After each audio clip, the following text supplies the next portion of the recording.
ಪ್ರಾರ್ಥನೆಗಳು ನಿಮ್ಮನ್ನು ಎಂದಿಗೂ ಕೈಬಿಡುವುದಿಲ್ಲ ಮತ್ತು ಶಾಪಗಳು ನಿಮ್ಮನ್ನು ಬಿಡುವುದಿಲ್ಲ. ನೀವು ನೆಪದಿಂದ ಮಾತ್ರ ಜನರನ್ನು ಮೆಚ್ಚಿಸಬಹುದು. ದೇವರು ಎಲ್ಲವನ್ನೂ ನಿರಂತರವಾಗಿ ನೋಡುತ್ತಾನೆ. ಸಂಪತ್ತು ಕೇವಲ ಹಣವಲ್ಲ. ನಿಜವಾದ ಸಂಪತ್ತು ಉತ್ತಮ ಆಲೋಚನೆಗಳು, ಸಕಾರಾತ್ಮಕ ಮನಸ್ಥಿತಿ ಮತ್ತು ದಯೆಯ ನಡವಳಿಕೆಯನ್ನು ಹೊಂದಿದೆ. ಜನರ ಬಾಯಿ ಮುಚ್ಚಿಸಲು ಪ್ರಯತ್ನಿಸುವ ಬದಲು ನಿಮ್ಮ ಸ್ವಂತ ಕಿವಿಗಳನ್ನು ಮುಚ್ಚುವುದು ಉತ್ತಮ. ಜೀವನ ಸುಧಾರಿಸುತ್ತದೆ. ಪದಗಳಿಗೆ ದೊಡ್ಡ ಶಕ್ತಿ ಇದೆ ಎಂದು ಹೇಳಲಾಗುತ್ತದೆ. ಸಿಹಿ ಮಾತನಾಡುವವರು ಮೆಣಸಿನಕಾಯಿಯನ್ನು ಸಹ ಸೌಮ್ಯವಾಗಿ ಕಾಣುವಂತೆ ಮಾಡಬಹುದು, ಆದರೆ ಕಟುವಾದ ಮಾತನಾಡುವವರು ನಗರವನ್ನು ಸಹ ಅನಪೇಕ್ಷಿತವಾಗಿ ಕಾಣುವಂತೆ ಮಾಡಬಹುದು. ಮನೆಯನ್ನು ಕಟ್ಟಬಹುದು, ಆದರೆ ಮನೆಯನ್ನು ಸಂಬಂಧಗಳ ಮೂಲಕ ರಚಿಸಲಾಗುತ್ತದೆ. ನಿಮ್ಮ ಸ್ವಂತ ನ್ಯೂನತೆಗಳನ್ನು ಕೇಳುವುದು ಬಹಳ ಮುಖ್ಯ, ಏಕೆಂದರೆ ನಿರಂತರ ಹೊಗಳಿಕೆಯು ನಿಮಗೆ ಪ್ರಗತಿಗೆ ಸಹಾಯ ಮಾಡುವುದಿಲ್ಲ. ನೀವು ನೋವನ್ನು ಅನುಭವಿಸಿದರೆ ನಿಮಗೆ ಔಷಧಿ ಕೂಡ ಬೇಕಾಗುತ್ತದೆ. ಅದು ನೀವು ಹೋಗುತ್ತಿರುವಾಗ ನಿಮ್ಮ ಬಳಿಗೆ ಬರುತ್ತದೆ. ತಾಳ್ಮೆಯಿಂದಿರಿ ಮತ್ತು ಭರವಸೆಯನ್ನು ಕಳೆದುಕೊಳ್ಳಬೇಡಿ, ಏಕೆಂದರೆ ಬ್ರಹ್ಮಾಂಡದ ಶ್ರೇಷ್ಠ ಲೇಖಕರು ನಿಮ್ಮ ಕಥೆಯನ್ನು ಬರೆದಿದ್ದಾರೆ.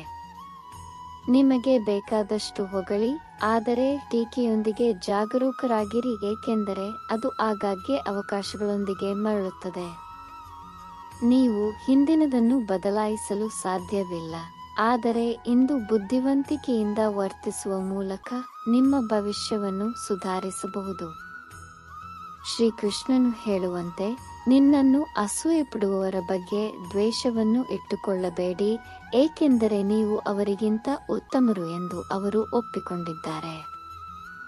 ಸಂತೋಷವನ್ನು ಕಂಡುಕೊಳ್ಳಲು ಈ 5 ವಿಷಯಗಳನ್ನು ತಪ್ಪಿಸಿ ಎಲ್ಲರನ್ನೂ ಮೆಚ್ಚಿಸಲು ಪ್ರಯತ್ನಿಸುವುದು, ಇತರರಿಂದ ಅತಿಯಾದ ನಿರೀಕ್ಷೆಗಳನ್ನು ಹೊಂದಿರುವುದು, ಹಿಂದೆ ಬದುಕುವುದು, ಇತರರಿಗಿಂತ ಕೀಳು ಭಾವನೆ ಮತ್ತು ಅತಿಯಾಗಿ ಯೋಚಿಸುವುದು.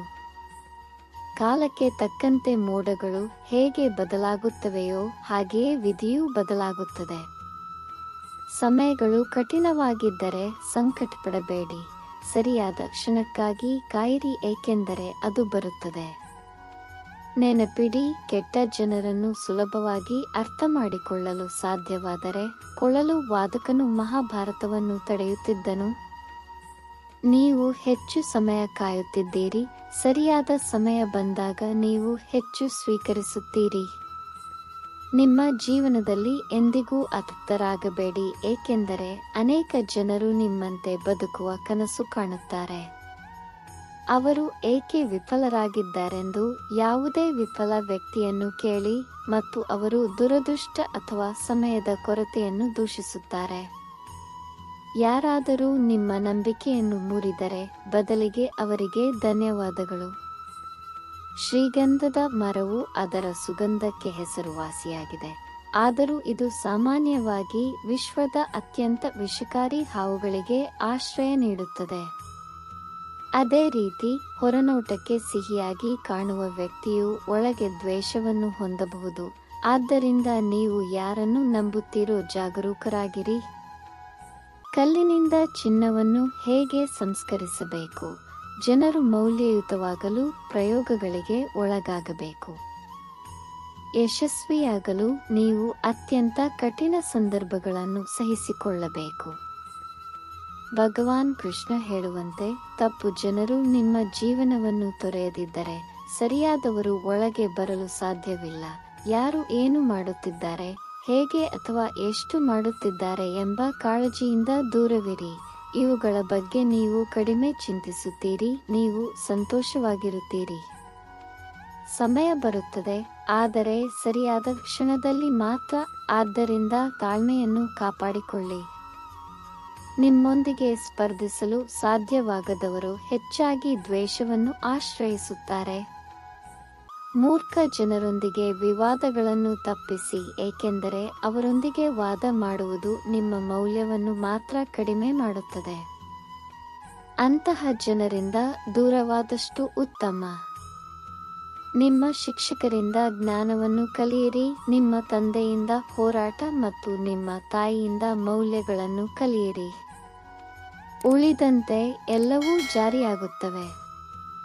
ನೆನಪಿಡಿ, ನಿಮಗೆ ಸೇರಿದ್ದನ್ನು ತೆಗೆದುಕೊಳ್ಳುವ ಹಕ್ಕು ಯಾರಿಗೂ ಇಲ್ಲ. ಪ್ರಪಂಚವು ಕೇವಲ 2 ವಿಷಯಗಳ ಮೇಲೆ ಕಾರ್ಯನಿರ್ವಹಿಸುತ್ತದೆ. ಸುಲಭವೆಂದು ತೋರುವ ಮಾರ್ಗವು ಯಾವಾಗಲೂ ಸರಿಯಾಗಿರುವುದಿಲ್ಲ ಮತ್ತು ಜನಸಮೂಹವು ಯಾವಾಗಲೂ ಸರಿಯಾದ ಮಾರ್ಗದಲ್ಲಿ ಇರುವುದಿಲ್ಲ. ನಿಮ್ಮ ಸ್ವಂತ ಮಾರ್ಗವನ್ನು ಆರಿಸಿಕೊಳ್ಳಿ, ಏಕೆಂದರೆ ಯಾರೂ ನಿಮ್ಮನ್ನು ನಿಮಗಿಂತ ಚೆನ್ನಾಗಿ ತಿಳಿದಿರುವುದಿಲ್ಲ. ತಾಯಿಯ ಗರ್ಭವು ಅತ್ಯಂತ ಫಲವತ್ತಾದ ಸ್ಥಳವಾಗಿದೆ.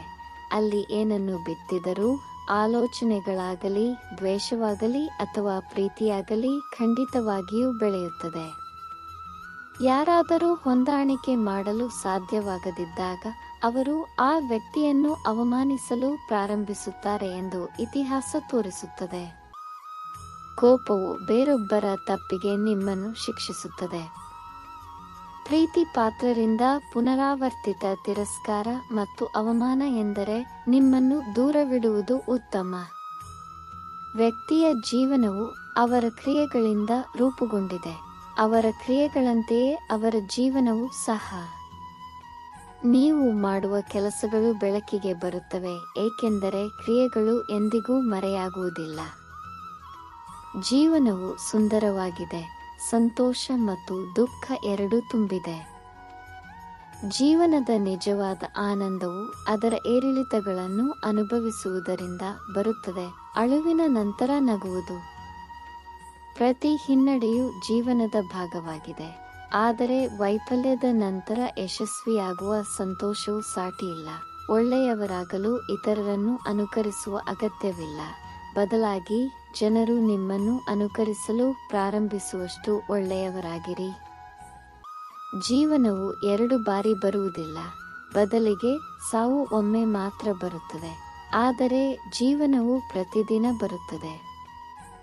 ನಿಮ್ಮ ಸ್ವಂತ ಸಂತೋಷದ ಮಾಸ್ಟರ್ ಆಗಿರಿ ಮತ್ತು ಯಾರೂ ನಿಮ್ಮನ್ನು ಅತೃಪ್ತಿಗೊಳಿಸಲಾರರು. ಯಾರಾದರೂ ಏನನ್ನಾದರೂ ಕೇಳಿದರೆ ಅದನ್ನು ನೀಡಿ, ಏಕೆಂದರೆ ದೇವರು ನಿಮ್ಮನ್ನು ಕೊಡುವವರಲ್ಲಿ ಇರಿಸಿದ್ದಾನೆ, ತೆಗೆದುಕೊಳ್ಳುವವರಲ್ಲ. ನೆನಪಿಡಿ, ಒಳ್ಳೆಯ ಸಮಯವನ್ನು ನೋಡಲು ನೀವು ಕೆಟ್ಟದ್ದನ್ನು ಸಹಿಸಿಕೊಳ್ಳಬೇಕು. ಎಲ್ಲರಿಗೂ ಸೇವೆ ಮಾಡಿ, ಆದರೆ ಯಾವುದೇ ನಿರೀಕ್ಷೆಗಳಿಲ್ಲ, ಏಕೆಂದರೆ ಸೇವೆಯ ನಿಜವಾದ ಮೌಲ್ಯವನ್ನು ದೇವರು ನೀಡುತ್ತಾನೆ. ಯಾವಾಗಲೂ ನೀವು ಏನನ್ನು ಬಯಸುತ್ತೀರಿ ಎಂಬುದರ ಮೇಲೆ ಕೇಂದ್ರೀಕರಿಸಿ. ನೀವು ಕಳೆದುಕೊಂಡದ್ದಲ್ಲ. ನೀರು ಕೊಡುವುದಕ್ಕಿಂತ ದೊಡ್ಡ ದಾನವಿಲ್ಲ ಮತ್ತು ಹೆತ್ತವರಿಗಿಂತ ದೊಡ್ಡ ದೇವತೆ ಇಲ್ಲ. ಇದು ಜೀವನದ ದೊಡ್ಡ ಪಾಠ. ನಿಮ್ಮ ರಹಸ್ಯಗಳನ್ನು ಯಾರೊಂದಿಗೂ ಹಂಚಿಕೊಳ್ಳಬೇಡಿ. ನೀವು ಅತಿಯಾದ ಗೌರವ ಮತ್ತು ಸಮಯವನ್ನು ನೀಡಿದಾಗ ಜನರು ನಿಮ್ಮನ್ನು ಕಡಿಮೆಯಾಗಿ ನೋಡುತ್ತಾರೆ. ಜನರು ನಿಮ್ಮ ಬೆನ್ನಿನ ಹಿಂದೆ ಮಾತನಾಡಿದರೆ ಪ್ಯಾನಿಕ್ ಮಾಡಬೇಡಿ. ನಿಮ್ಮ ಕ್ರಿಯೆಗಳು ಮುಖ್ಯವಾದ ಕಾರಣ ಅವರು ನಿಮ್ಮ ಬಗ್ಗೆ ಚರ್ಚಿಸುತ್ತಿದ್ದಾರೆ. ಅದನ್ನು ಕೇಳುವುದರಿಂದ ಯಶಸ್ಸು ಸಿಗುವುದಿಲ್ಲ. ಭಿಕ್ಷಾಟನೆಯಿಂದ ನಿಮಗೆ ಭಿಕ್ಷೆ ಸಿಗುತ್ತದೆ. ನಿಮ್ಮ ಯಶಸ್ಸಿಗೆ ನೀವು ಶ್ರಮಿಸಬೇಕು. ಸಣ್ಣ ತಪ್ಪುಗಳನ್ನು ತಪ್ಪಿಸಿ, ಏಕೆಂದರೆ ಜನರು ಸಾಮಾನ್ಯವಾಗಿ ಪ್ರಮುಖವಾದವುಗಳಿಗಿಂತ ಸಣ್ಣ ಅಡೆತಡೆಗಳಿಂದ ಅಡ್ಡಿಯಾಗುತ್ತಾರೆ. ನಿಮ್ಮ ತಪ್ಪುಗಳನ್ನು ಒಪ್ಪಿಕೊಳ್ಳದೆ ನೀವು ಉತ್ತಮ ವ್ಯಕ್ತಿಯಾಗಲು ಸಾಧ್ಯವಿಲ್ಲ. ನೀಡಲು ಪ್ರಾರಂಭಿಸಿ ಮತ್ತು ಗೌರವ ಮತ್ತು ಸಂಪತ್ತು ಅನುಸರಿಸುತ್ತದೆ. ದುರಹಂಕಾರಿಗಳು ತಮ್ಮ ತಪ್ಪುಗಳನ್ನು ಅಥವಾ ಇತರ ಒಳ್ಳೆಯತನವನ್ನು ನೋಡಲು ಸಾಧ್ಯವಿಲ್ಲ. ನೀವು ಎದುರಿಸುವ ಹೆಚ್ಚು ಸವಾಲುಗಳು ನೀವು ಬಲಶಾಲಿಯಾಗುತ್ತೀರಿ ಮತ್ತು ನೀವು ಬಲಶಾಲಿಯಾದಾಗ ಜೀವನವು ಸುಲಭವಾಗುತ್ತದೆ. ಇದು ಜೀವನದ ನಿಯಮ. ನೆನಪಿಡಿ, ಅವಮಾನಕ್ಕಾಗಿ ಸೇಡು ತೀರಿಸಿಕೊಳ್ಳುವುದು ಹೋರಾಟದಿಂದ ಅಲ್ಲ, ಆದರೆ ನಿಮಗೆ ಅನ್ಯಾಯ ಮಾಡಿದವರಿಗಿಂತ ಹೆಚ್ಚು ಯಶಸ್ವಿಯಾಗುವ ಮೂಲಕ. ನಿಮಗೆ ಏನಾದರೂ ದೊಡ್ಡದನ್ನು ಮಾಡುವ ಆಲೋಚನೆ ಇದ್ದರೆ ಅದನ್ನು ನಾಳೆಯವರೆಗೆ ಮುಂದೂಡಿ. ಒಳ್ಳೆಯದನ್ನು ಮಾಡುವ ಯೋಚನೆ ಇದ್ದರೆ ಇಂದೇ ಮಾಡಿ. ಹತ್ತಿರವಿರುವವರಿಗಿಂತ ದೊಡ್ಡ ಶತ್ರುವಿಲ್ಲ ಮತ್ತು ನಿಮ್ಮ ನ್ಯೂನತೆಗಳನ್ನು ಎತ್ತಿ ತೋರಿಸುವವರಿಗಿಂತ ಉತ್ತಮ ಸ್ನೇಹಿತ ಇಲ್ಲ.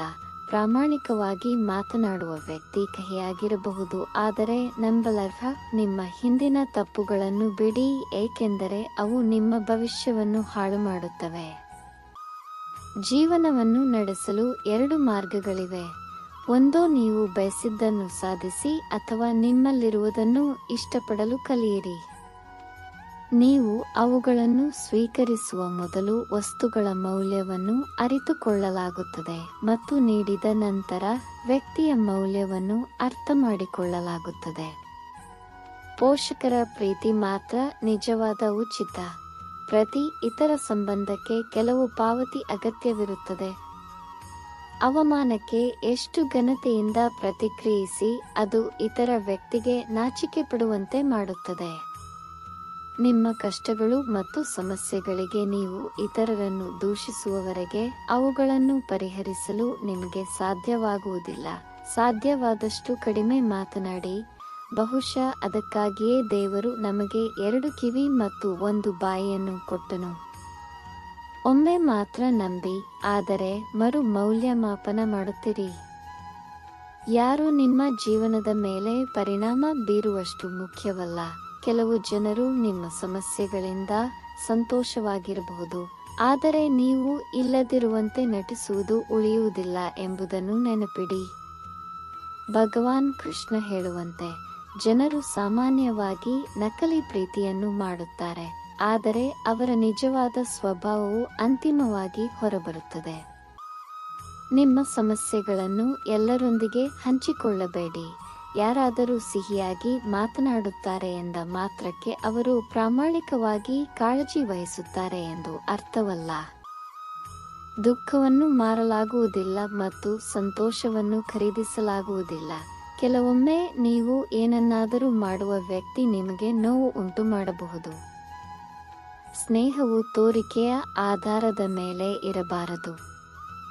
ನೀವು ಏಕಾಂಗಿಯಾಗಿ ನಡೆದರೂ ಸಹ ನಿಜವಾದ ಸ್ನೇಹಿತರು ಮತ್ತು ಉತ್ತಮ ಸಂಬಂಧಗಳು ಜೀವನವನ್ನು ಆನಂದದಾಯಕವಾಗಿಸುತ್ತದೆ.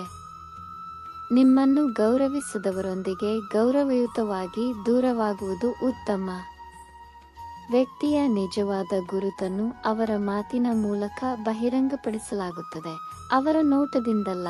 ಜನರ ನ್ಯೂನತೆಗಳನ್ನು ನಿಭಾಯಿಸಲು ಸಿದ್ಧರಾಗಿರಿ, ಇಲ್ಲದಿದ್ದರೆ ನೀವು ಮೋಸಕ್ಕೆ ಸಿದ್ಧರಾಗಿರುತ್ತೀರಿ. ನೀವು ಸರಿಯಾಗಿದ್ದರೆ ಅದನ್ನು ಸಾಬೀತುಪಡಿಸಲು ಪ್ರಯತ್ನಿಸಬೇಡಿ. ಸರಿಯಾಗಿರಿ ಮತ್ತು ಸಮಯವು ಸಾಕ್ಷಿಯಾಗಿದೆ. ನೀವು ಎಷ್ಟು ಹೆಚ್ಚು ಕಾಯುತ್ತೀರೋ, ಸರಿಯಾದ ಸಮಯದಲ್ಲಿ ನೀವು ಹೆಚ್ಚು ಸ್ವೀಕರಿಸುತ್ತೀರಿ. ಸ್ನೇಹ ಮತ್ತು ಸಂಬಂಧಗಳು ಮುಖ್ಯವಾಗಿವೆ, ಆದರೆ ಪ್ರತಿ ಕಠಿಣ ಪರಿಸ್ಥಿತಿಯು ಏಕಾಂಗಿಯಾಗಿ ಆರಾಮವಾಗಿರಬೇಕಾದ ಅಗತ್ಯವನ್ನು ತೋರಿಸುತ್ತದೆ. ಚಿಂತಿಸುತ್ತಾ ಸಮಯ ವ್ಯರ್ಥ ಮಾಡುವುದು ಒಂದು ಸಾಮಾಜಿಕ ಕಾಯಿಲೆ. ಈ ಜಗತ್ತಿನಲ್ಲಿ ನೋಡಲು ಅನೇಕ ಸುಂದರವಾದ ಸ್ಥಳಗಳಿವೆ, ಆದರೆ ಅತ್ಯಂತ ಸುಂದರವಾದ ಸ್ಥಳವು ನಿಮ್ಮೊಳಗೆ ಇದೆ. ನಿಮ್ಮ ಕೋಪಕ್ಕೆ ಶಿಕ್ಷೆಯನ್ನು ತಪ್ಪಿಸಲು ನೀವು ಬಯಸಿದರೆ, ನಿಮ್ಮ ಕೋಪವು ನಿಮ್ಮನ್ನು ಶಿಕ್ಷಿಸುತ್ತದೆ ಎಂಬುದನ್ನು ನೆನಪಿಡಿ. ಸ್ವಯಂ ನಿಯಂತ್ರಣವನ್ನು ಕರಗತ ಮಾಡಿಕೊಂಡವನು ದೇವತೆಗಳು ಸಹ ಅವರ ನಿರ್ಣಯವನ್ನು ತಡೆಯಲು ಸಾಧ್ಯವಿಲ್ಲ ಎಂದು ಕಂಡುಕೊಳ್ಳುತ್ತಾನೆ. ಆಳವಾದ ಶಾಂತ ನಿದ್ರೆಯನ್ನು ಸಾಧಿಸುವುದು ಸುಲಭವಲ್ಲ. ಇದು ದಿನವಿಡೀ ಪ್ರಾಮಾಣಿಕವಾಗಿ ಬದುಕುವ ಅಗತ್ಯವಿದೆ. ಕೆಲವೊಮ್ಮೆ ಇತರರು ನಿರೀಕ್ಷಿಸುವುದಕ್ಕಿಂತ ಭಿನ್ನವಾಗಿರುವ ಮೂಲಕ ನೀವು ಶ್ರೇಷ್ಠರಾಗುತ್ತೀರಿ. ನೀವು ಎಷ್ಟು ಸಂಪತ್ತನ್ನು ಸಂಗ್ರಹಿಸಿದರೂ ನಿಮ್ಮ ಮರಣದಂಡನೆಯು ಅಂತಿಮವಾಗಿ ಬರೆಯಲ್ಪಡುತ್ತದೆ. ಕಠಿಣ ಆದರೆ ನಿಜ.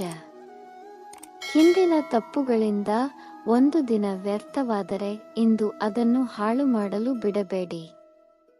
ಸಂದರ್ಭಗಳು ಪ್ರತಿಕೂಲವಾದಾಗ ಅದು ಪ್ರಭಾವ ಅಥವಾ ಹಣವಲ್ಲ, ಆದರೆ ಪಾತ್ರ ಮತ್ತು ಸಂಬಂಧಗಳು ಮುಖ್ಯವಾಗಿದೆ. ನಿಮ್ಮನ್ನು ಎಂದಿಗೂ ಇತರರೊಂದಿಗೆ ಹೋಲಿಸಬೇಡಿ.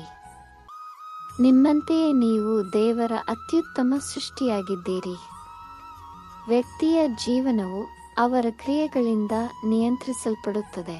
ಅವರು ಬಿತ್ತಿದ್ದನ್ನು ಕೊಯ್ಯುತ್ತಾರೆ.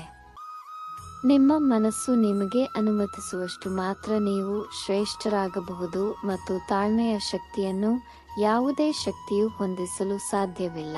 ಕಷ್ಟದ ಸಮಯಗಳು ಕನ್ನಡಿಯಂತೆ ಕಾರ್ಯನಿರ್ವಹಿಸುತ್ತವೆ, ನಮ್ಮ ನಿಜವಾದ ಸಾಮರ್ಥ್ಯಗಳನ್ನು ಪ್ರತಿಬಿಂಬಿಸುತ್ತವೆ. ತಪ್ಪುಗಳು ತಕ್ಷಣದ ಪರಿಣಾಮಗಳನ್ನು ಹೊಂದಿರದಿದ್ದರೂ ಅವು ಅಂತಿಮವಾಗಿ ನಮ್ಮನ್ನು ಹಿಡಿಯುತ್ತವೆ. ಪ್ರತಿಯೊಬ್ಬರೂ ತಪ್ಪುಗಳನ್ನು ಮಾಡುತ್ತಾರೆ, ಆದರೆ ಉದ್ದೇಶಪೂರ್ವಕವಾಗಿ ಇತರರನ್ನು ತಪ್ಪು ಮಾಡುವುದಿಲ್ಲ. ಕಪೋರ ವಾಸ್ತವವೆಂದರೆ ಜನರು ತಮ್ಮ ಸ್ವಭಾವ ಅಥವಾ ಅಭ್ಯಾಸವನ್ನು ಲೆಕ್ಕಿಸದೆ ಹಣ ಹೊಂದಿರುವವರನ್ನು ಗೌರವಿಸುತ್ತಾರೆ. ಸುಳ್ಳು ಯಾರನ್ನೂ ಕೊಲ್ಲುವುದಿಲ್ಲ, ಆದರೆ ನಂಬಿಕೆಯನ್ನು ನಾಶಪಡಿಸುತ್ತದೆ ಎಂದು ಹೇಳಲಾಗುತ್ತದೆ. ಭಗವಾನ್ ಕೃಷ್ಣ ಹೇಳುವಂತೆ, ತಪ್ಪುಗಳಿಂದ ಕಲಿಯುವುದು ಅತ್ಯಗತ್ಯ, ಆದರೆ ಇದರರ್ಥ ನಿರಂತರವಾಗಿ ತಪ್ಪುಗಳನ್ನು ಮಾಡುವುದು ಮತ್ತು ಕಲಿಯಲು ಹೇಳಿಕೊಳ್ಳುವುದು ಎಂದಲ್ಲ. ಅಗತ್ಯವಿರುವಷ್ಟು ಪ್ರಯತ್ನದಿಂದ ಸಮಸ್ಯೆಗಳನ್ನು ನಿಭಾಯಿಸಿ, ಆದರೆ ನಿಮ್ಮ ಜೀವನವನ್ನು ಅಗಾಧಗೊಳಿಸುವ ಹಂತಕ್ಕೆ ಅಲ್ಲ. ನಿಮ್ಮನ್ನು ನಂಬಿರಿ. ಇತರರು ಎಷ್ಟೇ ವಿಶ್ವಾಸಾರ್ಹವಾಗಿ ತೋರಿದರೂ ಅವರು ಅಂತಿಮವಾಗಿ ಬಿಡುತ್ತಾರೆ. ಈ ಜಗತ್ತಿನಲ್ಲಿ ಯಾವುದೂ ವ್ಯಕ್ತಿಯ ವರ್ತನೆ ಮತ್ತು ದೃಷ್ಟಿಕೋನದಷ್ಟು ಬೇಗ ಬದಲಾಗುವುದಿಲ್ಲ. ನೀವು ಏನನ್ನು ಮಾಡಲು ಸಾಧ್ಯವಾಗದಿದ್ದರೆ ಕನಿಷ್ಠ ಪ್ರಯತ್ನವನ್ನು ಮಾಡಿ. ಕೆಲವೊಮ್ಮೆ ಗಮ್ಯಸ್ಥಾನವು ದಾರಿಯುದ್ದಕ್ಕೂ ಕಂಡುಬರುತ್ತದೆ. ಆಳವಾದ ನಿದ್ರೆಯನ್ನು ಸಾಧಿಸಲು ಪ್ರತಿದಿನ ಪ್ರಾಮಾಣಿಕವಾಗಿ ಬದುಕುವ ಅಗತ್ಯವಿದೆ. ಟೀಕೆಯ ಎಳೆಗಳು ಕೂಡ ನಿಮ್ಮ ಕಾಲುಗಳ ಕೆಳಗೆ ಒಡೆಯುವಷ್ಟು ಬೇಗ ಜೀವನದಲ್ಲಿ ಮುನ್ನಡೆಯಿರಿ.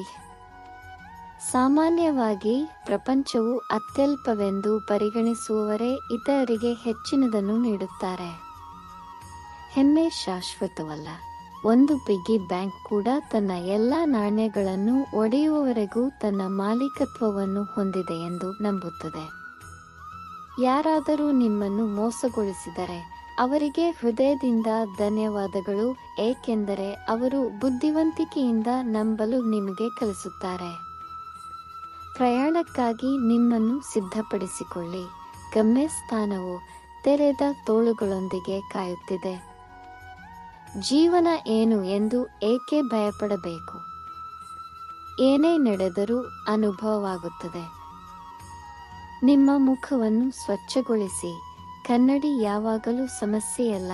ಜೀವನದಲ್ಲಿ ಧೈರ್ಯ ಕಳೆದುಕೊಳ್ಳಬೇಡಿ. ಧೈರ್ಯವು ನಿಮ್ಮ ಸೋಲಿಗೆ ಕಾಯುತ್ತಿರಬಹುದು. ಆದ್ದರಿಂದ ನೆನಪಿಡಿ, ಮೌನವಾಗಿರುವುದು ಒಂದು ಶಕ್ತಿ, ದೌರ್ಬಲ್ಯವಲ್ಲ. ಒಂಟಿಯಾಗಿರುವುದು ಅಭ್ಯಾಸ, ಬಲವಂತವಲ್ಲ. ನಾಣ್ಯದ ತಲೆ ಮತ್ತು ಬಾಲ ಎರಡೂ ಒಂದೇ ನಾಣ್ಯದ ಭಾಗವಾಗಿದೆ, ಆದರೆ ಸಮಯವು ಮತ್ತೆ ಏರುವವರಿಗೆ ಮಾತ್ರ ಸೇರಿದೆ. ಕಠಿಣ ಪರಿಶ್ರಮದ ಹೊರತಾಗಿಯೂ ಕನಸುಗಳು ನನಸಾಗದಿದ್ದರೂ ನಿಮ್ಮ ತತ್ವಗಳನ್ನು ಬದಲಾಯಿಸಬೇಡಿ. ಮರಗಳು ಎಲೆಗಳನ್ನು ಬದಲಾಯಿಸುತ್ತವೆ, ಆದರೆ ಬೇರುಗಳನ್ನು ಬದಲಾಯಿಸುವುದಿಲ್ಲ. ಆತ್ಮವಿಶ್ವಾಸವಿಲ್ಲದ ವ್ಯಕ್ತಿ ಶಕ್ತಿಶಾಲಿಯಾಗಿದ್ದರೂ ಅಥವಾ ಬುದ್ಧಿವಂತನಾಗಿದ್ದರೂ ಇನ್ನೂ ದುರ್ಬಲನಾಗಿರುತ್ತಾನೆ. ಸಮಸ್ಯೆಗಳು ನಿಮ್ಮನ್ನು ಬಲಶಾಲಿಯಾಗಿಸಲು ಉದ್ದೇಶಿಸಿರುತ್ತವೆ, ದುರ್ಬಲವಾಗಿರುವುದಿಲ್ಲ. ಮರಗಳು ಹಳೆಯದನ್ನು ಬಿಡದೆ ಹೊಸ ಎಲೆಗಳನ್ನು ಬಿಡುವುದಿಲ್ಲವೋ ಹಾಗೆಯೇ ಒಳ್ಳೆಯ ದಿನಗಳು ಪ್ರಯತ್ನ ಮತ್ತು ಪರಿಶ್ರಮದಿಂದ ಬರುತ್ತವೆ, ಕಾಯುವಿಕೆಯಿಂದಲ್ಲ. ಜೀವನದಲ್ಲಿ ಕೆಲವು ಪ್ರಯಾಣಗಳನ್ನು ಏಕಾಂಗಿಯಾಗಿ ಕೈಗೊಳ್ಳಬೇಕು. ನೀವು ಎತ್ತರಕ್ಕೆ ಏರಿದರೂ ಮಾರ್ಗವು ಯಾವಾಗಲೂ ನಿಮ್ಮ ಪಾದಗಳ ಕೆಳಗೆ ಇರುತ್ತದೆ ಎಂಬುದನ್ನು ನೆನಪಿಡಿ. ವ್ಯಕ್ತಿಯ ತಾಳ್ಮೆ ಎಲಾಸ್ಟಿಕ್ ಬ್ಯಾಂಡ್ನಂತೆ. ಅದು ಸ್ನ್ಯಾಪ್ ಆಗುವ ಮೊದಲು ಅದು ಇಲ್ಲಿಯವರೆಗೆ ಮಾತ್ರ ವಿಸ್ತರಿಸಬಹುದು.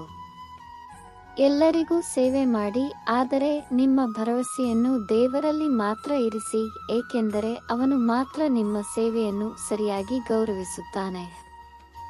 ಬುದ್ಧಿವಂತ ಜನರು ಪರಿಹಾರಗಳನ್ನು ಕಂಡುಕೊಳ್ಳುತ್ತಾರೆ, ಆದರೆ ಮನ್ನಿಸುವವರು ಎಂದಿಗೂ ಮಾಡುವುದಿಲ್ಲ. ಶುದ್ಧವಾಗಿದ್ದರೆ ಅಲ್ಪ ಪ್ರಮಾಣದ ಶುದ್ಧ ನೀರು ಸಹ ಮೌಲ್ಯಯುತವಾಗಿದೆ. ಸೋಗು ಎಷ್ಟೇ ಭವ್ಯವಾಗಿದ್ದರೂ ನಿಷ್ಪ್ರಯೋಜಕವಾಗಿದೆ. ನಿಮಗೆ ಎರಡನೇ ಅವಕಾಶವನ್ನು ನೀಡಲು ಸಮಯವು ಸಾಕಾಗುವುದಿಲ್ಲ. ಆದ್ದರಿಂದ ಹೆಚ್ಚಿನ ಗುರಿಯನ್ನು ಹೊಂದಿರಿ. ನೀವು ಆಕಾಶವನ್ನು ತಲುಪದಿದ್ದರೂ ನೀವು ದೂರ ಹೋಗುತ್ತೀರಿ. ಜನರು ಮತ್ತು ಸಂಬಂಧಗಳು ಬದಲಾಗುತ್ತವೆ, ಆದರೆ ಏಕೆ ದುಃಖ? ಏಕೆಂದರೆ ಅವರು ತಮ್ಮನ್ನು ತಾವು ಬದಲಾಯಿಸಿಕೊಳ್ಳುವುದಿಲ್ಲ. ದೇವರ ನಿರ್ಧಾರಗಳನ್ನು ಎಂದಿಗೂ ಅನುಮಾನಿಸಬೇಡಿ. ನೀವು ಶಿಕ್ಷಿಸಲ್ಪಡುತ್ತಿದ್ದರೆ ಒಂದು ಕಾರಣವಿರಬೇಕು. ಮನೆಯಲ್ಲಿ ನಿಮಗೆ ಎಷ್ಟು ಬೇಕೋ ಅಷ್ಟು ಅಳು, ಆದರೆ ನಗುವಿನೊಂದಿಗೆ ಬಾಗಿಲು ತೆರೆದಿಡಿ, ಏಕೆಂದರೆ ನೀವು ಒಳಗೆ ಮುರಿದು ಹೋಗಿದ್ದೀರಿ ಎಂದು ತಿಳಿದಾಗ ಜನರು ಪ್ರಯೋಜನವನ್ನು ಪಡೆದುಕೊಳ್ಳುತ್ತಾರೆ. ದೈಹಿಕವಾಗಿ ಹತ್ತಿರದಲ್ಲಿರುವಾಗಲೂ ಯಾರಾದರೂ ತಮ್ಮನ್ನು ತಾವು ಹತ್ತಿರವಾಗಿಸಿಕೊಂಡಾಗ ಅದು ಹೆಚ್ಚು ನೋವಿನಿಂದ ಕೂಡಿದೆ. ಜೀವನದಲ್ಲಿ ಸಂತೋಷವಾಗಿರಲು ನಿಮ್ಮನ್ನು ಮರೆತವರನ್ನು ಮರೆತು ಬಿಡಿ. ಈ ಜಗತ್ತಿನಲ್ಲಿ ದೇವರನ್ನು ಹೊರತುಪಡಿಸಿ ಯಾರೂ ನಿಜವಾಗಿಯೂ ಯಾರಿಗೂ ಸೇರಿಲ್ಲ. ಸಂಬಂಧಗಳು ನೀವು ಎಷ್ಟೇ ಪ್ರಯತ್ನಗಳನ್ನು ಮಾಡಿದರೂ ಅಪರೂಪವಾಗಿ ಪರಸ್ಪರ. ನಾವು ಹತ್ತಿರವಿರುವವರಿಗೆ ನಮ್ಮ ದುರ್ಬಲತೆಗಳನ್ನು ಬಹಿರಂಗಪಡಿಸಿದಾಗ ಜನರು ನಮ್ಮನ್ನು ಗೇಲಿ ಮಾಡುತ್ತಾರೆ. ಇಬ್ಬರು ವ್ಯಕ್ತಿಗಳು ಎಂದಿಗೂ ಜಗಳವಾಡದಿದ್ದರೆ ಅವರ ಸಂಬಂಧವು ಹೃದಯಕ್ಕಿಂತ ಹೆಚ್ಚಾಗಿ ಅವರ ಮನಸ್ಸಿನಿಂದ ನಿರ್ವಹಿಸಲ್ಪಡುತ್ತದೆ ಎಂದರ್ಥ. ನಿರಂತರ ಪ್ರದರ್ಶನದ ಅಗತ್ಯವಿರುವ ಸಂಬಂಧಗಳು ವಿರಳವಾಗಿ ಆಳವಾಗಿರುತ್ತವೆ. ಕ್ಷಮೆಯಾಚಿಸಿ ಸಂಬಂಧವನ್ನು ಹದಗೆಡಿಸುವುದಕ್ಕಿಂತ ಅದನ್ನು ಸರಿಪಡಿಸುವುದು ಉತ್ತಮ. ನಿಜವಾದ ಸಂಬಂಧಗಳು ಪದಗಳು ಕಡಿಮೆ ಆದರೆ ತಿಳುವಳಿಕೆಯು ಹೆಚ್ಚಾಗಿರುತ್ತದೆ. ಅಲ್ಲಿ ಘರ್ಷಣೆಗಳು ಕಡಿಮೆ ಆದರೆ ಪ್ರೀತಿ ಹೇರಳವಾಗಿರುತ್ತದೆ, ಮತ್ತು ಅಲ್ಲಿ ಭರವಸೆ ಕಡಿಮೆ ಆದರೆ ನಂಬಿಕೆ ಹೆಚ್ಚು. ಸಂಬಂಧಗಳು ಕೇವಲ ಪದಗಳಲ್ಲದೆ ಹೃದಯದಿಂದ ಇರಬೇಕು. ಅಸಮಾಧಾನವನ್ನು ಮಾತಿನ ಮೂಲಕ ವ್ಯಕ್ತಪಡಿಸಬೇಕು, ಹೃದಯದ ಮೂಲಕ ಅಲ್ಲ. ಒಳ್ಳೆಯ ಜನರನ್ನು ಭೇಟಿಯಾಗುವುದು ಅದೃಷ್ಟದ ವಿಷಯ, ಆದರೆ ಅವರನ್ನು ಉಳಿಸಿಕೊಳ್ಳುವುದು ಕೌಶಲ್ಯದ ವಿಷಯವಾಗಿದೆ. ಪ್ರೀತಿಯ ಸಂಬಂಧವು ಒಬ್ಬರ ಪ್ರೀತಿಯು ಇನ್ನೊಬ್ಬರನ್ನು ಮುಕ್ತಗೊಳಿಸುತ್ತದೆ. ನನ್ನೊಂದಿಗೆ ನಗು, ಆದರೆ ನನ್ನಲ್ಲಿ ಎಂದಿಗೂ. ನನ್ನೊಂದಿಗೆ ಇರಿ, ಆದರೆ ನನ್ನಿಂದಲ್ಲ. ಜೀವನವನ್ನು ಪ್ರೀತಿಸಿ, ಮತ್ತು ಆಗ ಮಾತ್ರ ನೀವು ನಿಮ್ಮನ್ನು ಪ್ರೀತಿಸಲು ಸಾಧ್ಯವಾಗುತ್ತದೆ ಮತ್ತು ಇತರರು ನಿಮ್ಮನ್ನು ಪ್ರತಿಯಾಗಿ ಪ್ರೀತಿಸುತ್ತಾರೆ. ಅಂತಹ ಸಂಬಂಧಗಳು ಪ್ರೀತಿಯಿಂದ ತುಂಬಿರುತ್ತವೆ. ಅಲ್ಲಿ ದ್ವೇಷ ಅಥವಾ ಅಸೂಯೆಗೆ ಸ್ಥಳವಿಲ್ಲ. ನಮ್ಮ ಜೀವನದಲ್ಲಿ ಸಂಬಂಧಗಳು ನಿರ್ಣಾಯಕವಾಗಿವೆ. ಕೆಲವು ಹುಟ್ಟಿನಿಂದಲೇ ನಮಗೆ ನೀಡಲ್ಪಟ್ಟರೆ, ಇತರರು ನಾವೇ ಸೃಷ್ಟಿಸಿಕೊಳ್ಳುತ್ತೇವೆ. ಪ್ರತಿಯೊಂದು ಸಂಬಂಧವನ್ನು ಸಂತೋಷವಾಗಿಡಲು ಅಥವಾ ದುಃಖದ ಸಮಯದಲ್ಲಿ ಪ್ರತಿಯೊಂದು ಸಂಬಂಧವು ನಮಗೆ ಬೆಂಬಲವನ್ನು ಹೊಂದಲು ಯಾವಾಗಲೂ ಸಾಧ್ಯವಿಲ್ಲ. ಕೆಲವೊಮ್ಮೆ ಭಿನ್ನಾಭಿಪ್ರಾಯಗಳಿಂದಾಗಿ ನಿಕಟ ಸಂಬಂಧಗಳು ಸಹ ಹದಗೆಡಬಹುದು. ಇದು ಅವರ ಸ್ಥಗಿತಕ್ಕೆ ಕಾರಣವಾಗುತ್ತದೆ. ಸಂಬಂಧಗಳು ಸೂಕ್ಷ್ಮವಾಗಿರುತ್ತವೆ ಮತ್ತು ಅವುಗಳನ್ನು ಬಲಪಡಿಸಲು ಮತ್ತು ಅವುಗಳ ಮೌಲ್ಯವನ್ನು ಪ್ರಶಂಸಿಸಲು ನಾವು ಶ್ರಮಿಸಬೇಕು. ನಿಮ್ಮ ಸಂಬಂಧಗಳನ್ನು ಮಳೆಯಂತೆ ನಿರ್ಮಿಸಿ, ಅದು ಗಾಳಿಯಂತೆ ಪೋಷಿಸುತ್ತದೆ. ಪ್ರತಿಯೊಬ್ಬ ಸ್ನೇಹಿತ ನಮ್ಮೊಳಗಿನ ಜಗತ್ತನ್ನು ಪ್ರತಿನಿಧಿಸುತ್ತಾನೆ. ಗೆಳೆಯರು ಬರುವ ತನಕ ಈ ಜಗತ್ತು ಹುಟ್ಟುವುದಿಲ್ಲ. ಅವರ ಆಗಮನವು ಹೊಸ ಪ್ರಪಂಚವನ್ನು ಸೃಷ್ಟಿಸುತ್ತದೆ. ಎಲ್ಲರೂ ಹೋದ ನಂತರವೂ ನಿಮ್ಮೊಂದಿಗೆ ಇರುವವನೇ ನಿಜವಾದ ಸ್ನೇಹಿತ. ಕೆಲವು ಸಂಬಂಧಗಳು ಹುಟ್ಟಿನಿಂದಲೇ ಸಂಪರ್ಕ ಹೊಂದಿದ್ದು ಜೀವಮಾನವಿಡೀ ಉಳಿಯುತ್ತವೆ. ಪ್ರತಿ ಸಂತೋಷ ಮತ್ತು ದುಃಖದಲ್ಲಿ ನಮ್ಮೊಂದಿಗೆ ನಿಲ್ಲುತ್ತವೆ. ಇತರರು ಭಾವನಾತ್ಮಕವಾಗಿ ಮಹತ್ವಪೂರ್ಣರಾಗಿದ್ದಾರೆ ಮತ್ತು ಸವಾಲುಗಳನ್ನು ಎದುರಿಸಲು ನಮಗೆ ಧೈರ್ಯ ಮತ್ತು ಮುಂದುವರಿಯಲು ಪ್ರೋತ್ಸಾಹವನ್ನು ನೀಡುತ್ತಾರೆ. ಸಂಬಂಧಗಳು ಜೀವನವನ್ನು ಸುಲಭಗೊಳಿಸಲು ಮತ್ತು ಹೆಚ್ಚು ಯಶಸ್ವಿಯಾಗಲು ಸಹಾಯ ಮಾಡುತ್ತವೆ. ಆದ್ದರಿಂದ ನಾವು ಪ್ರತಿ ಸಂಬಂಧವನ್ನು ಪ್ರಾಮಾಣಿಕತೆ ಮತ್ತು ಪ್ರಾಮಾಣಿಕತೆಯಿಂದ ನಿರ್ವಹಿಸಬೇಕು. ಅದು ಪೋಷಕರು, ಸಂಗಾತಿಗಳು, ಒಡಹುಟ್ಟಿದವರು ಅಥವಾ ಸ್ನೇಹಿತರೊಂದಿಗೆ ಇರಲಿ. ನಾವು ಯಾವಾಗಲೂ ಈ ಸಂಬಂಧಗಳ ಮಹತ್ವವನ್ನು ಗೌರವಿಸಬೇಕು ಮತ್ತು ಅರ್ಥಮಾಡಿಕೊಳ್ಳಬೇಕು ಮತ್ತು ಅವುಗಳನ್ನು ಬಲಪಡಿಸಲು ಕೆಲಸ ಮಾಡಬೇಕು. ಸಂಬಂಧವನ್ನು ರಚಿಸುವುದು ಮರಳಿನಲ್ಲಿ ಬರೆಯುವಷ್ಟು ಸುಲಭ, ಆದರೆ ಅದನ್ನು ನಿರ್ವಹಿಸುವುದು ನೀರಿನ ಮೇಲೆ ಬರೆಯುವಷ್ಟು ಕಷ್ಟ. ನೀವು ಪ್ರೀತಿಗೆ ಅರ್ಹರಾಗಲು ಬಯಸಿದರೆ ಪ್ರೀತಿಸಿ ಮತ್ತು ಪ್ರೀತಿಸಿ. ನೀವು ಹೇಳಿದ ಮಾತುಗಳನ್ನು ಜನರು ಮರೆತು ಬಿಡಬಹುದು, ಆದರೆ ನೀವು ಅವರಿಗೆ ಹೇಗೆ ಅನಿಸಿತು ಎಂಬುದನ್ನು ಅವರು ಎಂದಿಗೂ ಮರೆಯುವುದಿಲ್ಲ. ನಾವೆಲ್ಲರೂ ನಮ್ಮ ಸಂಬಂಧಗಳಿಗೆ ಕೆಲವು ರೀತಿಯಲ್ಲಿ ಭಾವನಾತ್ಮಕವಾಗಿ ಸಂಪರ್ಕ ಹೊಂದಿದ್ದೇವೆ. ಕೆಲವೊಮ್ಮೆ ಸಂಬಂಧಗಳಲ್ಲಿ ಸರಿ ತಪ್ಪುಗಳನ್ನು ಗುರುತಿಸುವುದು ಸವಾಲಾಗಿದೆ. ನಮ್ಮನ್ನು ದಾರಿ ತಪ್ಪಿಸುತ್ತದೆ ಮತ್ತು ಸಂಬಂಧಗಳು ಹದಗೆಡುವಂತೆ ಮಾಡುತ್ತದೆ. ಇದು ಗಮನಾರ್ಹವಾದ ಭಾವನಾತ್ಮಕ ಯಾತನೆ, ಖಿನ್ನತೆಗೆ ಕಾರಣವಾಗಬಹುದು. ಆದ್ದರಿಂದ ನಾವು ಸಮಯಕ್ಕೆ ನಮ್ಮ ಸಂಬಂಧಗಳನ್ನು ಪ್ರಶಂಸಿಸಬೇಕು ಮತ್ತು ಅವುಗಳನ್ನು ಇನ್ನಷ್ಟು ಸುಂದರಗೊಳಿಸಲು ಶ್ರಮಿಸಬೇಕು. ಒಮ್ಮೆ ಬೇಟೆಯಾಡಲು ಇಷ್ಟಪಡುತ್ತಿದ್ದ ಒಬ್ಬ ರಾಜ ತನ್ನ ಸೈನಿಕರೊಂದಿಗೆ ಕಾಡಿಗೆ ಹೋದ. ಅವರು ಆಟದ ಹುಡುಕಾಟದಲ್ಲಿ ಬಹಳ ದೂರ ಹೋದರು ಮತ್ತು ಶೀಘ್ರದಲ್ಲೇ ಎಲ್ಲರಿಗೂ ಬಾಯಾರಿಕೆಯಾಯಿತು. ಅವರು ಕಾಡಿನಲ್ಲಿ ನೀರಿಗಾಗಿ ಹುಡುಕಲಾರಂಭಿಸಿದರು.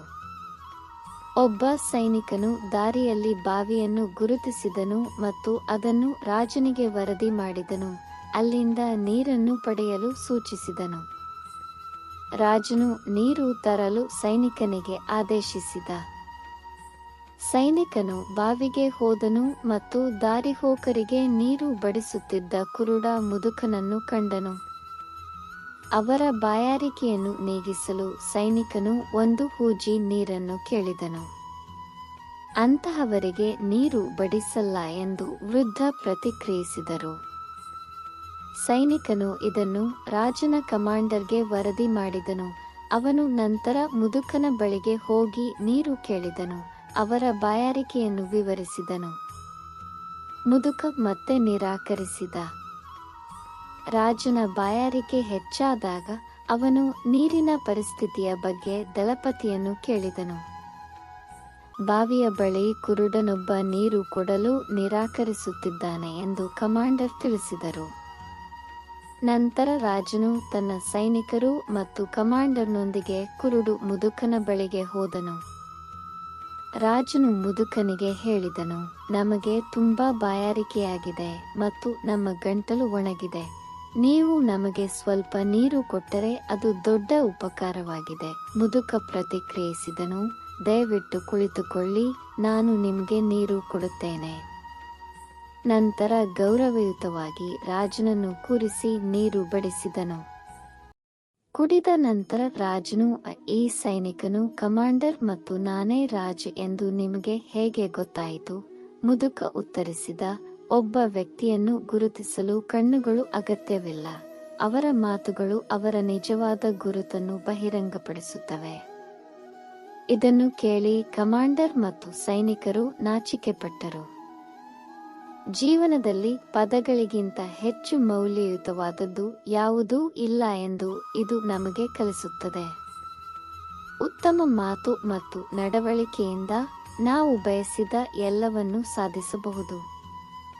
ಕೆಲವೊಮ್ಮೆ ಇತರರು ನಮ್ಮ ಜೀವನಕ್ಕೆ ಹಾನಿಯಾಗದಂತೆ ತಡೆಯಲು ದೇವರು ಸ್ವತಃ ಸಂಬಂಧಗಳನ್ನು ಮುರಿಯುತ್ತಾನೆ. ಇತರರಿಂದ ಏನನ್ನು ನಿರೀಕ್ಷಿಸುವುದು ನಿಷ್ಪ್ರಯೋಜಕ ಎಂದು ಅರ್ಥ ಮಾಡಿಕೊಳ್ಳುವವರೇ ವಿಶ್ವದ ಅತ್ಯಂತ ಸಂತೋಷದ ಜನರು. ಜೀವನದಲ್ಲಿ ಸ್ವಲ್ಪ ದುಃಖ ಅಗತ್ಯ. ನೀವು ಯಾವಾಗಲೂ ಸಂತೋಷವನ್ನು ಅನುಭವಿಸಿದರೆ ನೀವು ಜೀವನದಲ್ಲಿ ಎಂದಿಗೂ ಮುನ್ನಡೆಯುವುದಿಲ್ಲ. ಒಬ್ಬ ವ್ಯಕ್ತಿಯು ಏನನ್ನು ಸಾಧಿಸಲು ಸಾಧ್ಯವಿಲ್ಲ, ಆದರೆ ಸೂರ್ಯನನ್ನು ನೋಡಿ, ಅದು ಇಡೀ ಜಗತ್ತನ್ನು ಮಾತ್ರ ಬೆಳಗಿಸುತ್ತದೆ ಎಂಬುದು ತಪ್ಪು ನಂಬಿಕೆಯಾಗಿದೆ. ನಿಜವಾದ ಅದೃಷ್ಟವು ಎಲ್ಲವನ್ನೂ ಚೆನ್ನಾಗಿ ಹೊಂದುವುದರಿಂದ ಬರುವುದಿಲ್ಲ, ಆದರೆ ನಿಮ್ಮಲ್ಲಿರುವ ಎಲ್ಲವನ್ನೂ ಉತ್ತಮಗೊಳಿಸುವುದರಿಂದ. ವ್ಯಕ್ತಿಯ ಪರಿಸ್ಥಿತಿ ಬದಲಾದಾಗ ಅವರ ವಿಧಾನವು ಬದಲಾಗುತ್ತದೆ ಎಂದು ಗೀತೆ ಹೇಳುತ್ತದೆ. ಪ್ರಯತ್ನವೇ ದೊಡ್ಡ ಆಸ್ತಿ. ಪದೇ ಪದೇ ದೂರು ನೀಡುವವರು ದುರ್ಬಲರು, ಆದರೆ ನಿರಂತರವಾಗಿ ಪ್ರಯತ್ನಿಸುವವರು ಪ್ರಬಲರು. ಜನರು ನಮ್ಮ ದೌರ್ಬಲ್ಯಗಳನ್ನು ಬಳಸಿಕೊಳ್ಳುತ್ತಾರೆ. ಆದ್ದರಿಂದ ಕ್ಷಮಿಸುವಷ್ಟು ಬುದ್ಧಿವಂತರಾಗಿರಿ, ಆದರೆ ನಿಮ್ಮನ್ನು ಮೋಸ ಮಾಡುವವರನ್ನು ನಂಬುವಷ್ಟು ಮೂರ್ಖರಾಗಬೇಡಿ. ಭರವಸೆಯನ್ನು ಎಂದಿಗೂ ಬಿಟ್ಟುಕೊಡಬೇಡಿ. ನಾಳೆ ಉತ್ತಮವಾಗಿರುತ್ತದೆ. ನಿಮ್ಮ ವ್ಯಾಪ್ತಿಯನ್ನು ಮೀರಿದೆ ಎಂದು ಜನರು ಭಾವಿಸುವ ಮಟ್ಟವನ್ನು ತಲುಪಲು ಶ್ರಮಿಸಿ. ನಿಮ್ಮನ್ನು ಎಂದಿಗೂ ಇತರರೊಂದಿಗೆ ಹೋಲಿಸಬೇಡಿ. ದೇವರ ಪ್ರತಿಯೊಂದು ಸೃಷ್ಟಿಯೂ ಪರಿಪೂರ್ಣವಾಗಿರುವುದರಿಂದ ನೀವು ನಿಮ್ಮಂತೆಯೇ ಉತ್ತಮರು. ನಿಮ್ಮನ್ನು ಕಡಿಮೆ ಅಂದಾಜು ಮಾಡುವುದು ದೇವರ ಸೃಷ್ಟಿಯನ್ನು ಅಗೌರವಗೊಳಿಸುವುದು. ತಾಯಿ ದೊಡ್ಡ ಶತ್ರು ಮತ್ತು ಸ್ನೇಹಿತ ಎರಡೂ ಆಗಿರಬಹುದು. ನಿಮ್ಮ ತಾಯಿಯನ್ನು ನೀವು ಗೆದ್ದರೆ ಅವಳು ನಿಜವಾದ ಸ್ನೇಹಿತನಾಗುತ್ತಾಳೆ, ಇಲ್ಲದಿದ್ದರೆ ಅವಳು ಶತ್ರುವಾಗಿ ಉಳಿಯುತ್ತಾಳೆ. ಯಾರಾದರೂ ನಿಮ್ಮನ್ನು ನಿರ್ಲಕ್ಷಿಸಿದರೆ ನಿರಾಶೆಗೊಳ್ಳಬೇಡಿ, ಏಕೆಂದರೆ ಜನರು ತಮ್ಮ ಸ್ವಂತ ಸ್ಥಿತಿಯನ್ನು ಆಧರಿಸಿ ವಿಷಯಗಳನ್ನು ನಿರ್ಲಕ್ಷಿಸುತ್ತಾರೆ. ನಿಮ್ಮ ಬಗ್ಗೆ ಕಾಳಜಿ ವಹಿಸದವರನ್ನು ಎಂದಿಗೂ ಬೆನ್ನಟ್ಟಬೇಡಿ. ಪ್ರತಿಯೊಬ್ಬರೂ ತಪ್ಪುಗಳನ್ನು ಮಾಡುತ್ತಾರೆ, ಆದರೆ ಶುದ್ಧ ಹೃದಯ ಮತ್ತು ಸುಧಾರಿಸುವ ಬಯಕೆ ಇರುವವರು ಮಾತ್ರ ಅದನ್ನು ಸರಿಪಡಿಸಬಹುದು ಎಂದು ಶ್ರೀಕೃಷ್ಣ ಹೇಳುತ್ತಾನೆ. ಇತರರಿಂದ ನಿರೀಕ್ಷೆಗಳು ವೈಫಲ್ಯಕ್ಕೆ ಕಾರಣವಾದಾಗ ಜೀವನದಲ್ಲಿ ದೊಡ್ಡ ನಿರಾಶೆ ಉಂಟಾಗುತ್ತದೆ. ಕೆಲವೊಮ್ಮೆ ಒಬ್ಬ ವ್ಯಕ್ತಿಯು ಮುರಿದು ಹೋಗುವುದಿಲ್ಲ, ಆದರೆ ಸರಳವಾಗಿ ಕಳೆದು ಹೋಗುತ್ತಾನೆ, ತಮಗಾಗಿ, ಅದೃಷ್ಟ ಅಥವಾ ಪ್ರೀತಿ ಪಾತ್ರರಿಗೆ. ಯಾವಾಗಲೂ ನಿಮ್ಮ ಸಮಯವನ್ನು ನೀಡಿ, ಏಕೆಂದರೆ ನೀವು ಮೊದಲು ನಿಮ್ಮ ಬಗ್ಗೆ ಕಾಳಜಿ ವಹಿಸಬೇಕು. ನೆನಪಿಡಿ, ನೀವು ಹೆಚ್ಚು ಒಳ್ಳೆಯದನ್ನು ಮಾಡಿದರೆ ನೀವು ಹೆಚ್ಚು ಬಳಸಲ್ಪಡುತ್ತೀರಿ. ಎಷ್ಟೇ ತೊಂದರೆಯಾದರೂ ಸಂಬಂಧಗಳನ್ನು ಮುರಿಯಬೇಡಿ, ಏಕೆಂದರೆ ನೀರಿಲ್ಲದ ನೀರಿಗಿಂತ ಕೊಳಕು ನೀರು ಸಹ ಉತ್ತಮವಾಗಿದೆ. ಕಷ್ಟಗಳು ಬರುತ್ತವೆ, ಆದರೆ ದೇವರು ಲೆಕ್ಕವಿಲ್ಲದಷ್ಟು ಪರಿಹಾರಗಳನ್ನು ಒದಗಿಸುತ್ತಾನೆ. ನಂಬಿಕೆಯನ್ನು ಮುರಿಯುವವರು ನಂಬುವವರಿಗಿಂತ ಹೆಚ್ಚು ಮೂರ್ಖರು, ಏಕೆಂದರೆ ಅವರು ಸ್ವಾರ್ಥಕ್ಕಾಗಿ ಒಳ್ಳೆಯ ವ್ಯಕ್ತಿಯನ್ನು ತ್ಯಾಗ ಮಾಡುತ್ತಾರೆ. ಹರಿಯುವ ನೀರಿನಂತೆ ಒಳ್ಳೆಯದನ್ನು ಮಾಡುತ್ತಿರಿ, ನಕಾರಾತ್ಮಕತೆಯು ಅಂತಿಮವಾಗಿ ತೊಳೆಯುತ್ತದೆ. ಯಾರಾದರೂ ನಿಮ್ಮನ್ನು ಅರ್ಥ ಮಾಡಿಕೊಳ್ಳದಿದ್ದರೆ ಅದು ನಿಮ್ಮ ಸಮಸ್ಯೆಯಲ್ಲ. ಯಾರಾದರೂ ನಂಬದಿದ್ದರೆ ಅವರಿಗೆ ಮನವರಿಕೆ ಮಾಡುವುದು ನಿಮ್ಮ ಕೆಲಸವಲ್ಲ. ಪ್ರಾಮಾಣಿಕ ಹೃದಯದಿಂದ ಅಗತ್ಯವಿರುವವರಿಗೆ ಸಹಾಯ ಮಾಡಿ. ಅದು ಶಾಂತಿಯನ್ನು ತರದಿದ್ದರೆ ಅದು ಇರಲಿ. ನೆನಪಿಡಿ, ಯಾರಾದರೂ ಹೊರಡಬೇಕಾದರೆ ಅವರು ಅಂತಿಮವಾಗಿ ಹೋಗುತ್ತಾರೆ, ಇಂದು ಅಥವಾ ನಾಳೆ. ಜನರ ನಡುವಿನ ದೊಡ್ಡ ಅಡೆತಡೆಗಳು ಪದಗಳು ಮತ್ತು ಹಣ. ಕನಸುಗಳನ್ನು ಆನಂದಿಸುವವರು ರಾತ್ರಿಯನ್ನು ಚಿಕ್ಕದನ್ನು ಕಂಡುಕೊಳ್ಳುತ್ತಾರೆ, ಆದರೆ ಕನಸುಗಳನ್ನು ನನಸಾಗಿಸುವವರು ಹಗಲು ಚಿಕ್ಕದನ್ನು ಕಂಡುಕೊಳ್ಳುತ್ತಾರೆ. ಯಾರೊಬ್ಬರ ಸ್ವಭಾವವನ್ನು ಅರ್ಥ ಮಾಡಿಕೊಳ್ಳಲು ಅವರ ಗೌರವವನ್ನು ಗಮನಿಸಿ, ಅವರ ಪಾತ್ರವನ್ನು ಅರ್ಥ ಮಾಡಿಕೊಳ್ಳಲು ಅವರ ನಡವಳಿಕೆಯನ್ನು ಗಮನಿಸಿ. ಪ್ರತಿಯೊಬ್ಬ ವ್ಯಕ್ತಿಯು ಕೆಲವು ಪ್ರತಿಭೆಯನ್ನು ಹೊಂದಿರುತ್ತಾನೆ, ಆದರೆ ಅನೇಕರು ಇತರರಂತೆ ಇರಲು ಪ್ರಯತ್ನಿಸುತ್ತಿದ್ದಾರೆ. ಜನರು ನಿಮ್ಮನ್ನು ಮರೆಯಲು ಸಾಧ್ಯವಾಗದಷ್ಟು ದುಬಾರಿಯಾಗಬೇಡಿ, ಅಥವಾ ಜನರು ನಿಮ್ಮನ್ನು ಬಯಸದಿರುವಷ್ಟು ಅಗ್ಗವಾಗಿರಬೇಡಿ. ಮೌನವು ಎಂದಿಗೂ ಧ್ವನಿರಹಿತವಲ್ಲ. ಕೆಲವು ನೋವು ತುಂಬಾ ಆಳವಾಗಿದ್ದು ಅದನ್ನು ವ್ಯಕ್ತಪಡಿಸಲು ಸಾಧ್ಯವಿಲ್ಲ. ಇತ್ತೀಚಿನ ದಿನಗಳಲ್ಲಿ ಜನರು ಒಂದೇ ಒಂದು ತಪ್ಪಿಗೆ ನಿಮ್ಮ ಎಲ್ಲ ಒಳ್ಳೆಯತನವನ್ನು ಮರೆತು ಬಿಡುತ್ತಾರೆ. ನೀವು ಜನರನ್ನು ಹೆಚ್ಚು ಅರ್ಥ ಮಾಡಿಕೊಂಡಂತೆ ಏಕಾಂತವನ್ನು ಹೆಚ್ಚು ಆಹ್ಲಾದಕರವಾಗಿ ಕಾಣಬಹುದು. ಜೀವಮಾನವಿಡೀ ಕಾಣುತ್ತಿದ್ದ ಸಂಬಂಧಗಳು ತಟ್ಟನೆ ಕೊನೆಗೊಳ್ಳಬಹುದು. ಅಹಂಕಾರವು ಎಲ್ಲವನ್ನೂ ನಾಶಪಡಿಸುತ್ತದೆ ಎಂದು ಶ್ರೀಕೃಷ್ಣ ಹೇಳುತ್ತಾನೆ. ಪ್ರತಿಯೊಬ್ಬರೂ ತಮ್ಮ ಬಿಡುವಿನ ವೇಳೆಯಲ್ಲಿ ಮಾತನಾಡುತ್ತಾರೆ, ಆದರೆ ಯಾರಾದರೂ ನಿಮ್ಮೊಂದಿಗೆ ಮಾತನಾಡಲು ಸಮಯ ತೆಗೆದುಕೊಂಡಾಗ ಪ್ರೀತಿ ಉಂಟಾಗುತ್ತದೆ. ಎಲ್ಲವೂ ಪರಿಪೂರ್ಣವಾಗಲು ನೀವು ಕಾಯುತ್ತಿದ್ದರೆ ನೀವು ಎಂದಿಗೂ ಕಾರ್ಯನಿರ್ವಹಿಸುವುದಿಲ್ಲ. ಕ್ರಮ ತೆಗೆದುಕೊಳ್ಳಲು ಮತ್ತು ನಿಮ್ಮ ಜೀವನವನ್ನು ಸರಿಪಡಿಸಲು ಧೈರ್ಯವನ್ನು ಹೊಂದಿರಿ. ನೀವು ಮರೆಯುವ ಮೊದಲು ನಿಮ್ಮ ಗುರುತನ್ನು ಸ್ಥಾಪಿಸಿ.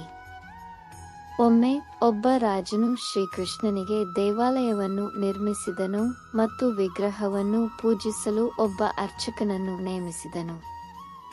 ಪ್ರತಿದಿನ ರಾಜನು ದೇವಾಲಯಕ್ಕೆ ಹಾರವನ್ನು ಕಳುಹಿಸಿದನು, ಅದನ್ನು ಅರ್ಚಕನು ವಿಗ್ರಹಕ್ಕೆ ಹಾಕುತ್ತಾನೆ. ರಾಜನು ದೇವಾಲಯಕ್ಕೆ ಭೇಟಿ ನೀಡಿದಾಗ ಅರ್ಚಕನು ವಿಗ್ರಹದಿಂದ ಹಾರವನ್ನು ತೆಗೆದು ರಾಜನ ಕೊರಳಿಗೆ ಹಾಕುತ್ತಾನೆ. ಇದು ವರ್ಷಗಳ ಕಾಲ ಮುಂದುವರೆಯಿತು. ಒಂದು ದಿನ ರಾಜನು ಅನಾರೋಗ್ಯಕ್ಕೆ ಒಳಗಾದನು ಮತ್ತು ಆ ದಿನ ದೇವಸ್ಥಾನಕ್ಕೆ ಬರಲು ಸಾಧ್ಯವಿಲ್ಲ ಎಂದು ವಿವರಿಸಿ ಅರ್ಚಕನಿಗೆ ಹಾರವನ್ನು ತಲುಪಿಸಲು ತನ್ನ ಸೇವಕನನ್ನು ಕೇಳಿದನು. ಅರ್ಚಕನು ವಿಗ್ರಹಕ್ಕೆ ಮಾಲೆಯನ್ನು ಹಾಕಿ ಅದನ್ನು ದೇವರ ಇಚ್ಛೆ ಎಂದು ಭಾವಿಸಿ ತಾನೇ ಧರಿಸಲು ನಿರ್ಧರಿಸಿದನು.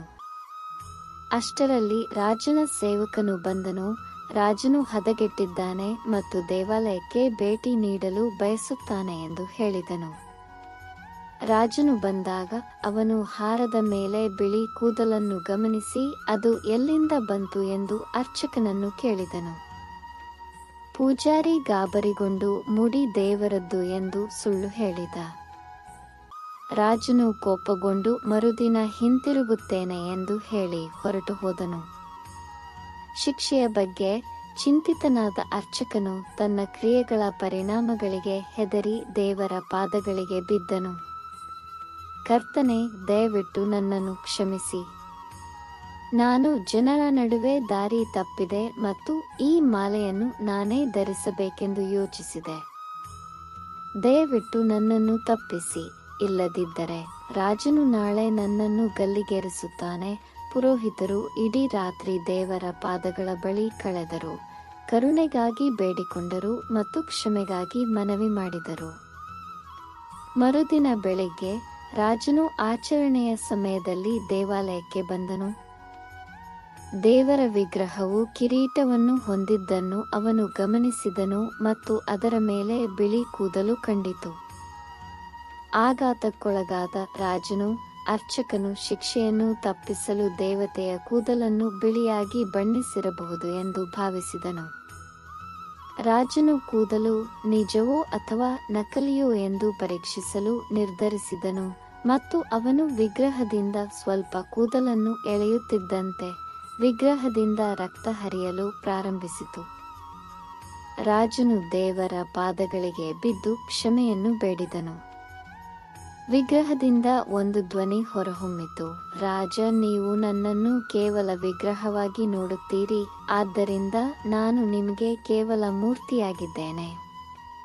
ಆದರೆ ಅರ್ಚಕನು ನನ್ನನ್ನು ನಿಜವಾದ ದೇವತೆಯಾಗಿ ನೋಡಿದನು. ನನ್ನ ಭಕ್ತನನ್ನು ರಕ್ಷಿಸಲು ನಾನು ಬಿಳಿ ಕೂದಲು ಮತ್ತು ಎಲ್ಲಿ ಭಕ್ತಿ ಇರುತ್ತದೋ ಅಲ್ಲಿ ದೇವರು ಇದ್ದಾನೆ ಎಂಬುದನ್ನು ತೋರಿಸಲು ವಿಗ್ರಹಕ್ಕೆ ರಕ್ತ ಬರುವಂತೆ ಮಾಡಿ. ದೇವರ ಆಶೀರ್ವಾದದಿಂದ ಯಾವುದೂ ಅಸಾಧ್ಯವಲ್ಲ ಎಂಬುದನ್ನು ಈ ಕತೆ ನಮಗೆ ಕಲಿಸುತ್ತದೆ. ನೀವು ಪ್ರಾಮಾಣಿಕ ಹೃದಯದಿಂದ ದೇವರನ್ನು ಕರೆದರೆ ಅವನು ಖಂಡಿತವಾಗಿಯೂ ನಿಮ್ಮ ಸಹಾಯಕ್ಕೆ ಬರುತ್ತಾನೆ. ವಿಡಿಯೋವನ್ನು ಇಷ್ಟಪಟ್ಟರೆ ಇದನ್ನು ಲೈಕ್ ಮಾಡಿ ಮತ್ತು ಶೇರ್ ಮಾಡಿ. ಇಂತಹ ಹೆಚ್ಚಿನ ವಿಡಿಯೋಗಳಿಗಾಗಿ ನಮ್ಮ ಚಾನೆಲ್ಗೆ ಸಬ್ಸ್ಕ್ರೈಬ್ ಆಗಿ. ಮುಂದಿನ ವಿಡಿಯೋದಲ್ಲಿ ಭೇಟಿಯಾಗೋಣ. ಜೈ ಶ್ರೀ ಕೃಷ್ಣ.